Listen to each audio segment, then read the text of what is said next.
Hey guys, welcome back to a brand new video. Today is not going to be a play-by-play video, and instead we're going to be looking over the top 5 solo laners. I also have two honorable mentions that I will be placing in a little bit later, but for a quick background to people who are newer to this channel or this is their first video, Snatty, I am an SEC solo laner from Season 9 and Season 10. I've played competitive for a very long time, so I'm pretty practiced kind of in the professional scene, and I'm in Grandmasters obviously for solo, and this is sort of my field of expertise. So if you have any questions about builds, characters, why I have certain things above other picks and whatnot, please feel free to comment. I'm obviously going to be as in depth as I can be for this video. One thing to note really quickly is I genuinely think, and I did not make this distinction in my last top 5 video or the one before that, but I really do think that from a meta perspective, solo is the closest it's been in a very long time. And in saying that, I'm saying that I think the number 5 pick is not so much worse than the number 1 pick, and that there's characters that would be in the 6th and 7th spots that are in our honorable mentions, along with other characters that are actually still very, very strong and are probably quite underplayed, but for whatever reason aren't being seen as much, and whatever the case might be there. So yeah, we're gonna start actually with something that's a little bit surprising for number 5, I think, for some people, and that's gonna be Artio. So Artio is a character that is really kind of in the forefront of the meta again. And a big thing that's bringing this character, and as you'll see some other magical solo picks back into the meta, specifically Guardians, is that a lot of these newer items that have been introduced are very, very potent and powerful, but they tend to be a little bit more on the physical defense slatedness. So, for example, Phoenix Shield, that's a big driver of the meta right now, has physical defense but no magical defense. So, if you're playing, say, Artio and you're against a Cu, for example, and you have a Phoenix Shield and he has Phoenix Shield because he wants to go it as well, you're just much better off because you have so many abilities on this character, obviously, of course, but you also have just so many. So you have physical defense where they don't have magical defense, so you just have an imbalance there already. And there's so much sustain on this character with some of her buffs that came recently, and just is overall a really strong pick. Great lanes, good secure. The only thing she struggles with a bit is not having CC immunity, but you can go beat second just about every game. Great CC and control. Cripple's really good into a lot of characters just in the game, especially soul laners. It's a great counter to things like Hercules, Tyr, King Arthur, and is even fine into most other picks. Has a couple of bad matchups, which we'll talk about a little bit actually later in this list, but for the most part, it's good into almost every pick. So a very easy top 2, top 3 solo laner to select, and it's very, very strong. So that's going to be our number 5 spot. For a build on this character, I'll go over kind of your options with these things and obviously give you a complete build at the ends, but your starter item can be one of 3 things. It can be Vamp Shroud, Conduit Gem, or Tainted. You kind of just look accordingly. If you want to go Vamp Shroud to go Blood Soak Shroud late game and have additional healing prowess, that can absolutely be good. You have to understand people will probably be building anti-heal into you as is. So if you're going to be going this, understand that you already have to deal with anti-heal, and that might not make it worth, especially if you have healing already on your comp. If you're trying to get something a little bit more aggressive, get the Gem of Focus late game, and have that additional movement speed to be kind of hard to lock down, you're a little bit squishier with this build maybe than the other options, but it is still strong. And then the other option is, of course, going Tainted Steel, which would give you the biggest amount of tankiness and whatnot, but it is no MP5 in the lane, and it's less prominent for wave clear than these other options. So your early game isn't necessarily worse because you have protections and stuff that helps you, but your clear speed is slightly worse. So that's just something to factor in. Generally speaking, I prefer going Conduit Gem on RDO and going a Gem of Focus build, but that is just my preference out of the 3. If there is a game where they have a lot of healing, going Tainted is probably what I do. I'm not a huge Vamp Shroud fan, but it's not bad. For your first item on this character, you're going to be wanting to go Shifter Shield. This is going to be a very constant thing that you'll be seeing in this thing. This is 100 health and 10 HP 5, just very strong, and of course you'll be going a bunch of health pots here. For your relics on this character, you're going to be going TP every game, and then you're going to be also going probably beads every game. If you don't see the need to go beads because they have lower CC, which is going to be really rare, you could go thorns, but generally speaking, it's TP beads or blink. but you're never wrong with going beads. And the overall build, what it's going to look like though at the end is you're going to go conduit here. You'll be going a shifters, and this is with the mindset that you're laning into a physical solo laner, and if you're not, I'll show you what we change. But you're going to be going Phoenix Shield, I don't know how to spell, right here. And with this so far, you have 10% cooldown. After that, you want to go some type of magical defense to kind of give you some, obviously, magical defense to run out your build a little bit better. And this is sort of where you make a decision. You've got a lot of great options here, and as for which one's the best, I'm going to say is kind of just up to your discretion and your preference. Personally, I like going Oni Hunter's Garb here. It's mitigations, it's CCR, mana, and of course MP5, which you are lacking so far in this build. So I think it's a great pickup. But you could also go something like Genji's Guard if you want to get a little bit more cooldown early. You're getting Blue Mask with this build, generally speaking. That's also fine. You could go a Pestilence here for more anti-heal if you felt like you needed it, or any anti-heal if you felt like you needed it. Even Heartward for the Glyph late game is totally fine, so those are all options. As long as you're going some kind of magical defense item here, you really won't be too upset. Next item here is going to be a spot where, if you have this build specifically, you're looking at your build and you're saying, hey, I have pretty good protections, but it's not the best. I want to get a little bit more.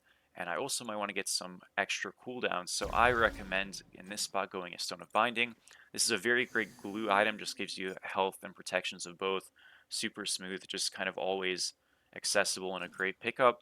And then your last item here to say, hey, I want to get some more cooldowns and some more protections is just a Spirit Robe. This build you'll have 20% cooldown, which seems a little bit low, but you're going to be getting blue masks, so you'll be at least 30%, more likely 32.5 or 35%, which is plenty enough. You're going to have great protections with this build. Doesn't show the shifter shield protections that you would be getting, obviously, when you're lower. Gem of Focus, you'll have a good amount of cooldown with the blue mask, and you're going to be able to cast really well, have great sustain, be very tanky. Give this a shot if you haven't already, and I think you'll feel really good. If you're against a magical soul laner, you would just be building Oni Hunter's Garb or whatever magical defense item you choose before Shield of the Phoenix, and then just continuing on as normal. So that is Artio. Obviously, TP beads again as a relic. You want to go Horn Shard on her as well. So that's number 5. Number 4, and I wrote this on a list so I'd be prepared, because my last time I wasn't as prepared. I was doing it off the top, is going to be a character that I think is going to see some surprise, and I already know that some people are going to be a little bit upset that a certain character isn't on this list later, but I'll talk about it when we get there. It's going to be Chaac. So Chaac has seen very little play in general at the higher end level, but I also would say at most levels, and I'm very shocked to see it. I realize I kind of did a pun there. I did not mean to do that. Um, he's got great laning phases, has extremely, easy like skill expression. So even if you're newer to the role, you're not as experienced, you're going to do great on this character. You max the second ability on this character. It's very important to do that. If you play this god, he doesn't feel good, you're probably not maxing your 2. Um, and yeah, he's just very strong, very safe, has fantastic lanes, doesn't really lose any matchups, is very good, and is criminally underplayed right now. Definitely the most underplayed great solo laner in the game. And I don't have a good reason as for why.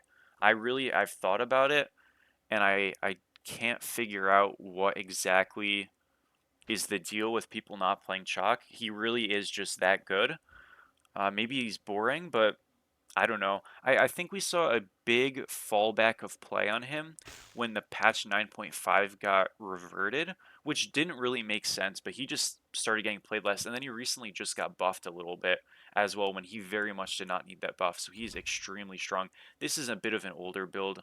It's not bad, but I probably wouldn't recommend it anymore. We're going to completely redo this over here. So for our start, and going TP Blink, by the way, is going to remain consistent, but we're going to be going into a Shifter Shield first item. What a surprise.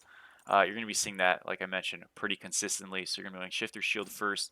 You're going to be going Redstone on this character.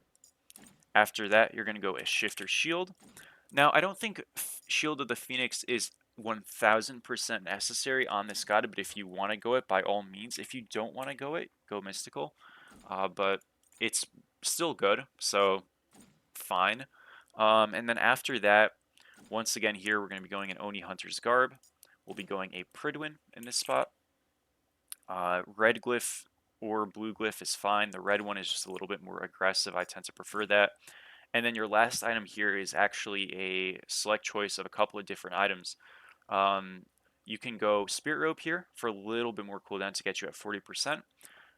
You could go Stone of Binding to get you a little bit more rounded protections. I actually think a fun option that is also very viable is actually to just go Dawnbringer here. Very, very good on Chaac specifically, but if you're not interested into Dawnbringer because you're saying, hey, that's a little bit too damage centric, whatever, maybe I don't like that, which trust me, try it if you haven't. Spirit Robe is fine, Binding is fine, so I'm just going to put these on the side so you can see. Obviously, TP Blink, like I mentioned. Very good lanes on this character. Again, very strong. You can play it into any matchup. Chaac has this distinct advantage, especially in a competitive setting, where if you are first pick, and there's other characters to first pick over Chaac, absolutely.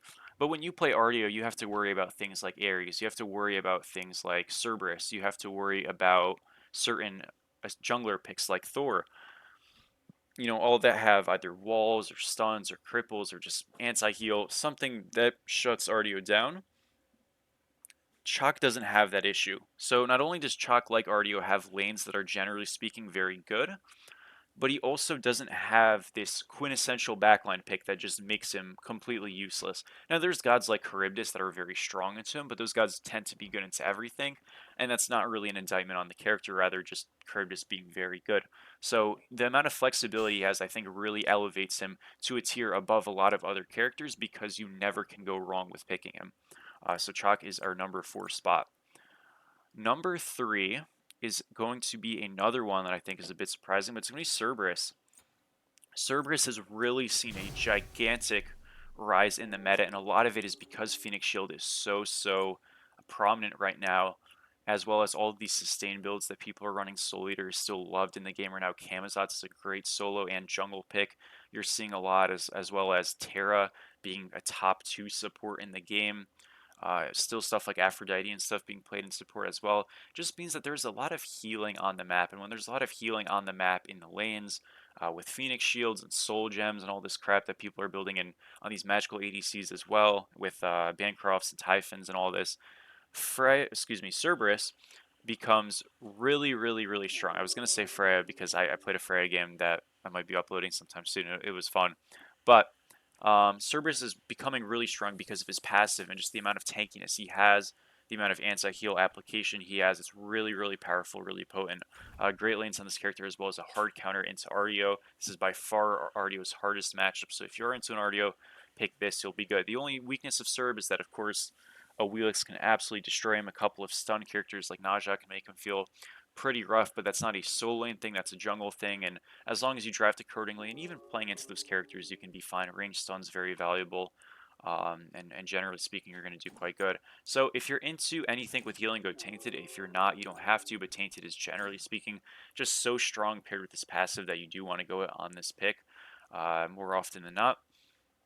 We're going to be going after Tainted. Are you ready for it? Shifter Shield. Wonderful stuff right there. So Shifters is just, again, from a protection standpoint, so overpowered. You're going Horn Shard, of course, on this character. Relics will be TP Beads or TP Blink or TP Thorns. Generally, TP Blink is great, but if you need beads, don't be afraid to go that. For your starter, the Tainted that you go is entirely dependent on what damage type you feel like is a little bit more problematic. So if they have, like, let's say a Tsukiyomi jungle, a Jingwei ADC, and they have Nuwa mid, you might, and their soul laners, I don't know, King Arthur, you might think, hey, I'm going to go Tainted Breastplate because they have a little bit more physical damage, and that's kind of scary. Conversely, if they have like a lot of healing and the damage types are pretty spread out, you might want to go Tainted because you're like, yo, I can steal way more health. So they're both good. It just kind of depends on like what you're against, and you're really not going to go wrong with either one. They're both very strong. So you just see like what feels a little bit better. Generally speaking, I think you'll be going Tainted Breastplate more often than not, just because of like physical characters and stuff. But there are also like a lot of healing games and stuff, and if they do have an exorbitant amount of healing, you are going to go Tainted Amulet usually, because you can just steal so much, and you're already going to have Advanced It's going to be really OP. So we're going to go Tainted Amulet for this build, but again, understand that you can go either one. So you go Tainted Amulet though. Your first item, of course, will be Shifters. After that, you do not go Phoenix Shield on this character. It's okay if you really wanted to, but I don't recommend it. You're going to, let's say you're against a physical defense, a physical damaging character here. You're going to be going a Breastplate and of course the yellow glyph eventually. So let's get that right now. And then here you'll be going a magical defense. Now again, if you're into a magical character, you can go a magical defense item beforehand. You could also go, something else that we'll discuss in just a second. But in this spot, magical defense is kind of the idea. So going an Oni Hunter's garb here is quite good. Going a Heartward with the glyph is also quite strong. It's kind of up to you. I like Heartward on this character a lot with this build specifically because I have a lot of physical defense, especially if you go the other Tainted, because you really have a lot of physical defense, and then your magical defense gets super buffered up with that Heartward glyph. But if you are going this Tainted and you understand you'll probably go this Tainted, going Onis is, you know, very good and acceptable here. You could also go into Pestilence. I'm going to put in the, you know, assumption that we're into a lot of healing, so Pestilence here I think is totally fine. And also, one thing you might notice, you might say, hey, we don't have that much MP5 with this build. Don't worry. Also, remember, Breastplate gives you a little bit, so you're not too bad off. But if you go Pestilence here, you might say, wow, I don't have that much MP5. Again, don't worry. If you want to go Pestilence, go Archers. And if you go Onis here, you go Heartward here or something instead of Pestilence for MP5, you don't have to go Archers. Now, you still can if you want to, but in this spot, you just go Binding instead. So this is a fun build. It's a strong build. It's a good build, but if you don't want to go that... Pestilence or whatever, you can just go like Onis and Binding or something along those lines. Last item here, we have nice cooldown here, 20%. You'll get the blue mask with this build. If you wanted to go Prydwen, that's okay. If you wanted to go Spirit Robe, that's okay. I tend to find that you can slap a damage item on it really easily, so going Spear of Deso is quite strong. You could also go Divine Rune if you really wanted to, but with this build, it's a little redundant with the amount of anti-heal you have. But going Spear of Deso is fine. Going Ethereal Staff, which just got buffed recently, is also quite good. Going Binding, even if you really wanted to just lather on the protective side, is also quite strong. Spectral, if they had crit, could be okay, but you don't see that much crit right now in the game. Gem of Ice is also good. The point is that this is a flex item. And for this video specifically, I'm just going to put like Deso because it's great for the flat pen and all that stuff. I know it's a bit weird to see so late, but I'll put other options beside that you could go. We'll put Divine here, put Gem of Iso, we'll put E-Staff, and yeah, these are all great selections, great pickups, and yeah, give it a shot. Also, again, with that magical defense, can go Onis, all that stuff, and can change up the rest of this build, because maybe Divine then would feel a little bit more valuable. But the point is, high prot's really tanky. You can now also jump while you use your ultimate, so you can pull back people even further. It's really fun, really strong. Definitely give this character a try. At our number 2 spot, we're going to look at a warrior, finally, and that is going to be Cuchulainn. Cuchulainn was definitely one of the best characters in the previous patch, and he's going to remain that way despite some small nerfs. This was an old build, don't worry about this, but it's honestly still fine. We'll just get rid of this really quick. And you can continue to go like really how you were building on Cuckoo, but generally speaking, what I would recommend on this character is going a Bluestone, of course, and then this is already your first decision of the game. Do you want to rush Mystical? Do you want to rush Shifters?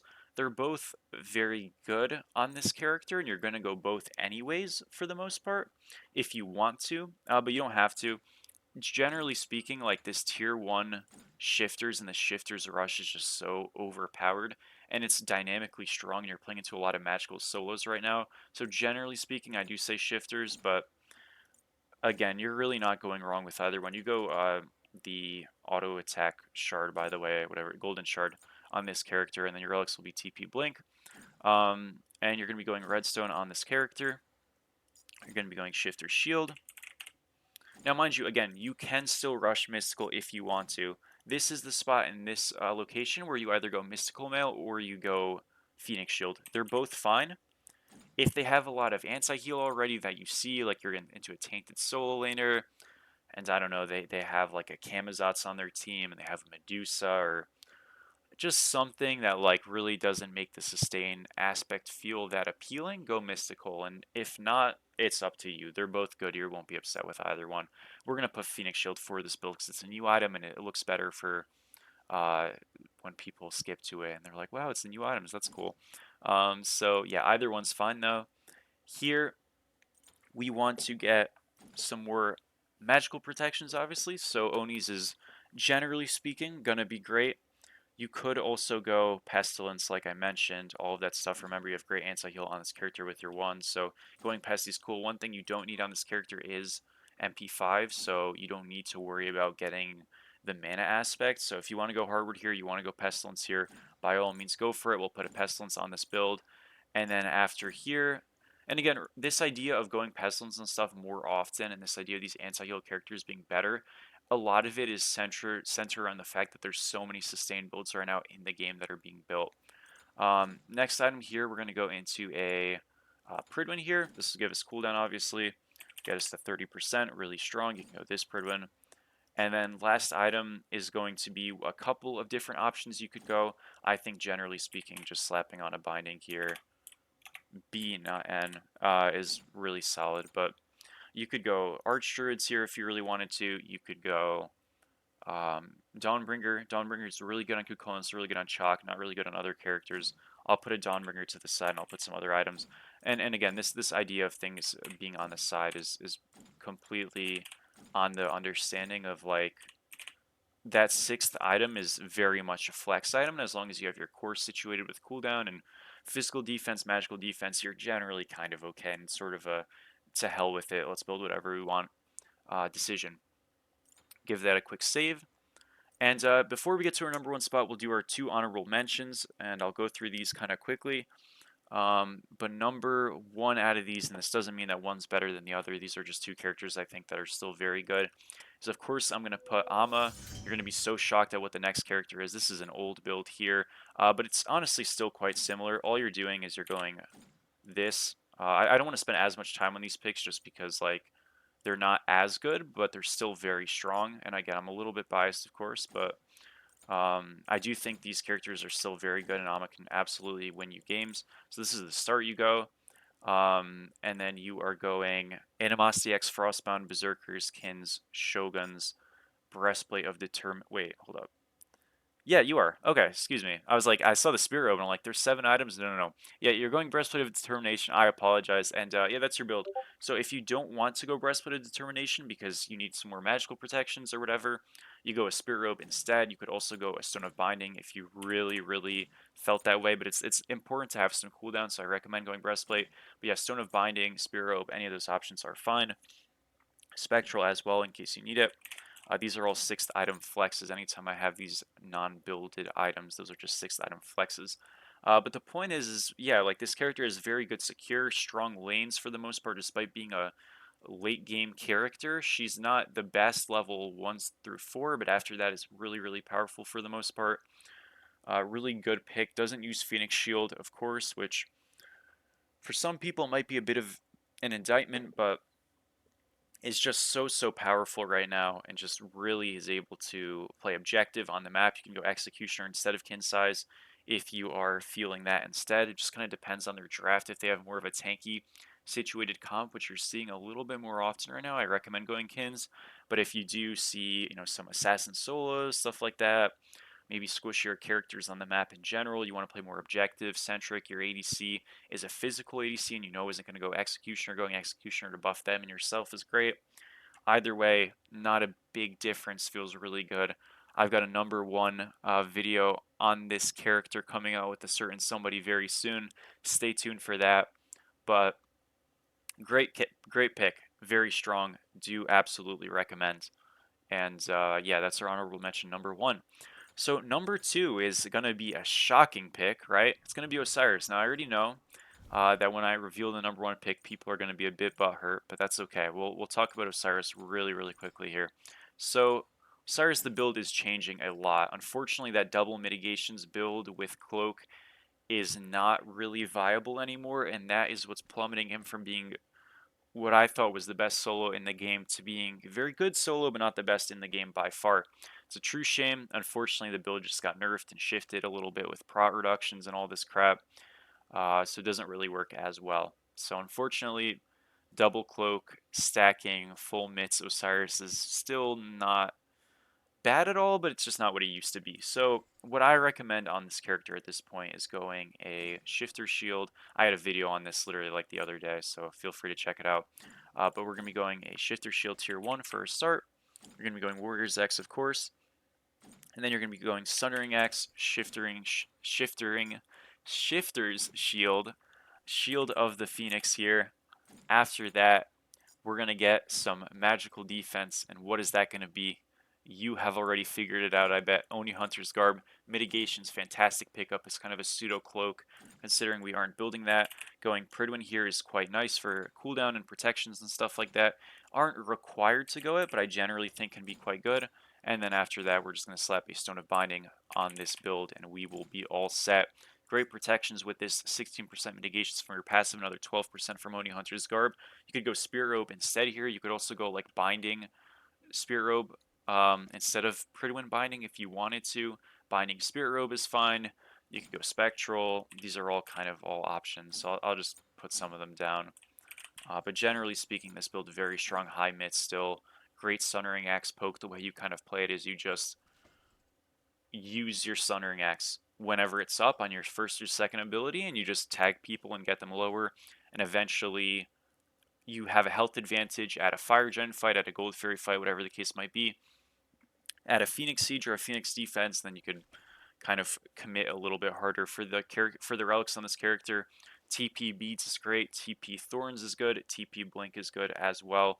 I went Beads here specifically to showcase just because you don't actually need Blink or Thorns on this character. I think the biggest misconception in the way people find this character to not be very good or struggle with this character is that they find that he is way too like weak late game, and they don't really understand how strong he is and the point of how strong he is. And I think a lot of that comes from just like blinking in and auto attacking their passive away and then just being stuck and then dying and all this stuff. So Thorns, Blink, all that stuff is still good, but it can be a little bit of a bait on this character if you don't know what you're doing, so just be mindful of that. If you're looking for a little bit more of how to play Osiris, of course, I've got a billion videos on it at this point, so please feel free to check out any of those, and I'll talk more about it in depth there. But we go ability-based builds on this character, not auto-attack-based builds on this character, because the Sunnering Axe application is so strong, and with this build, you're so much tankier than you would be with an auto-attack build, that there's way less variability of you just getting insta-killed and pops as you're diving in a fight, or as you're frontlining in a fight, where if you go the auto-attack build, that's absolutely a threat against concentrated CC and stuff, especially if you don't have beads. So yeah, number one on our list is not going to be King Arthur, which I know is to some people probably shocking, but it's going to be Cthulhu. This character right now is just absolutely absurd. He's extremely easy. He got a buff a couple of patches ago that seemed, well, quite frankly, it was terrible then, and it's even worse now. This character just doesn't really lose lanes. It's impossible to interrupt his Mire, which is the thing he shoots from the sky's second ability here. And as you can see that this does 240 damage per shot, so that is 480 plus 30% of your magical power. That's uninterruptible. There's nothing you can do. He doesn't even need to spend time casting. He spends about a fraction of a second. Then he can cancel it and use the rest of his kit. Just lands for a very, very broken character. Laning phase is extremely easy. Again, not being able to interrupt it means there's no counterplay to this character. His ultimate is broken. His passive is very strong, getting mitigations for your ultimate, so you're at 30% mits late game in many fights in your ultimate, having an increase in health already. So yeah, extremely good lanes, extremely good team fights, and the builds, surprisingly, he uses pretty well. So for your starter on this character, you can go Tainted or Gem of Focus. I prefer to go Gem of Focus because I think the push helps a little bit more in a laning phase perspective, just because like Tainted, again, you're going to be strong with, but your clear is going to be slower. I don't love having slow clear, so I tend to prefer going Conduit Gem, but you'll be fine with either. You could even go Sigil on this character, but that's still going to be somewhat the same issue as Tainted. Again, they are fine options. They're good options. If you want to go that, by all means, go it.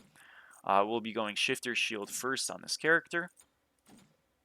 Getting health pots, of course, as well. Relics on this god is going to be TP and Blink almost always. You could go Beads if you really need to, but I think you find that you don't need to on this god. Could also go Thorns if you really need to, but TP Blink just tends to feel really, really strong. And we're just going to be going Gem of Focus, Shifter Shield into a... So, honestly, I don't think you need Phoenix Shield on this god. It's not bad. I do like Breastplate a little bit more on him, but it's not bad. So if you like going Phoenix Shield on this character, go it. If you're like not that enamored by it, don't worry about it. I think Breastplate's a little bit better on this pick, just because people are already going to be building a lot of anti-heal into Cthulhu drafts generally. But also just because, like, I don't know, I like the idea of having a little bit more cooldown with Gem of Focus, generally speaking. I know we went Phoenix Shield on the Artio build, but that was like Artio spams abilities like to a different level. And Cthulhu does too, but not to that extent, right? So Breastplate is fine. If you want to go Phoenix Shield, I don't think it's bad at all.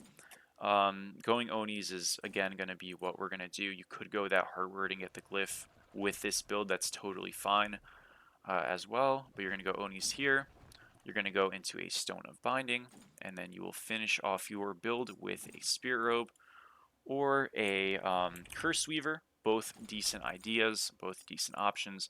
Doesn't really matter. The point is you're going to be so absurdly tanky with this build, and you're going to be nearly impossible to kill. Fantastic lanes on this character. Just not being able to be interrupted means he never struggles. You max that Mire first, and you are just absolutely unkillable. And yeah, super strong. This character is absurd.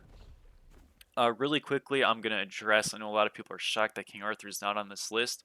The main reason that Arthur's not on this list, quite frankly, is just when you look at draft flexibility, Arthur's a character that if you top pick, you're not going to have a good time. If you top 2 pick, you're not going to have a good time. He's a very, very strong pick, and his upside is probably higher than a Cu Chu in a lot of games.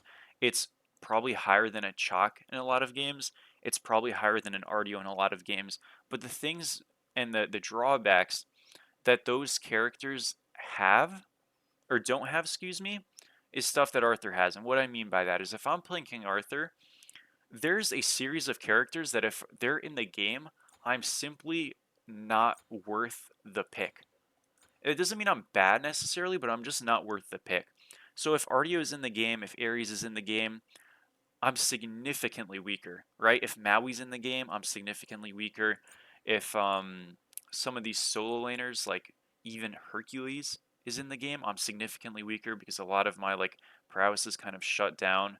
Just anything that can like cripple me, insta stun me, interrupt me, like really, really messes with the character. Lancelot, who's very strong as a cripple in his ultimate. Thor can just destroy Arthur with the walls. Really easy to pick him with this character. Causes a lot of issues. And that ability to not be able to just draft a top solo laner early, in my opinion, drags him down a lot, right? Where if you're playing KA, you run into that issue of having to probably pick him later because you have all these characters and other roles that do so good into him. But the thing is, with all the characters I mentioned, is you're all able to pick them very early in your drafts if needed. The only one that's like a little bit of hesitancy is Artio, but she's number 5, and I think she's a little bit better than King Arthur because of the kind of like the magical thing where basically she can go Phoenix Shield and destroy physical soul laners, and if 2 warriors go Phoenix Shield, it's not like as viable. Again, Arthur is a great pick, still very strong. I did, as you remember, say in the beginning of this video that a lot of this is very close. A lot of the characters are very good, so even my honorable mentions, I think other honorable mentions I would say, I'm not going to go into all of them, but Wukong is still very strong. I think Odin has great spots. Mulan got nerfed but is not gone. She's still very much viable. King Arthur, of course, is good. Tyr is very good as a counter pick. Um, Achilles still finds value in just having an execute. So these characters are all like good and whatnot. And Surtur, of course, is a lane bully. So yeah, these characters are all good and whatnot. It's a little difficult when you have to make five. I do recommend to watch my tier list video that's coming out soon, and you'll see a little bit closer kind of how I tier these characters, and hopefully you'll be able to understand a little bit more my thought process and stuff kind of in the grand scheme of things. But I'm pretty happy with this list. I'm feeling good. If you have any questions, comments, concerns, anything of that nature, I know it's a bit controversial, let me know in the comments below. I really do appreciate it. And I will see you guys all sometime very soon. Peace out.